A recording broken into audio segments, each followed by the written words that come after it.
మే 13, 2025 మంగళవారం ఎకరేష్ మదనపల్లి మార్కెట్ సంబంధించి స్టాక్ అనేది ఏ విధంగా ఏమి అనేది వీడియోలో మాట్లాడుకుందాము. సో నేను చెప్పేది కొంచెం క్లియర్ కట్‌గా వినండి. అంటే ఫస్ట్ ఇంకా లాస్ట్ వరకు చూస్తేనే మీకంటూ కొంచెం ఐడియా వస్తది. నేనేం చెప్తున్నాను ఏమన్నది. మీరు స్కిప్ చేసుకుంటా పోయినారనుకో మీకు ఏం అర్థం కాదు నన్నడిగితే. సో మన సబ్‌స్క్రైబర్స్ గానీ కొత్తగా చూస్తున్న వాళ్ళకి నేను ఇదే సజెషన్ చేస్తాను. ఇంక లేట్ చేయకుండా వీడియోని స్టార్ట్ చేసేద్దాం. మనం ముందుగా స్టాక్ విషయం మాట్లాడుకునే ముందు నిన్న మొలకల్చూరు మార్కెట్ వేలంపాటలు కొంచెం పర్లేదు. రూ. 200 వరకు మార్కెట్ జరిగింది. రూ. 100 కాటన్ ఇంకా 150, 160, 170, 180 రూపాయల వరకు నిన్న మొలకల్చూరు.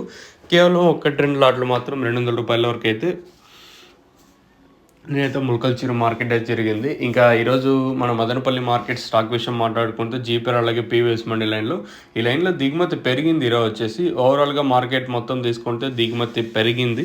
అలాగే టీవీఎస్ మండి లైన్ మాట్లాడుకున్నా కూడా దిగుమతి ఈరోజు స్వల్పంగా పెరిగింది. ఓవరాల్గా మార్కెట్ మొత్తం తీసుకుంటే ఒక 5 ఇంకా 10% దిగుమతి పెరిగింది. భారీగా అతి భారీగా కాదు, నిన్నతో పోల్చుకుని దిగుమతి పెరిగింది. మరి వేలంపాట్లు అనేది ఏ విధంగా ఉంటాయి ఏమి అనేది చూడాల్సి ఉంటుంది. మీకు తక్షణ అందుకు బోరం కావాల్సింది కింద నెంబర్స్ కాల్ చేయొచ్చు.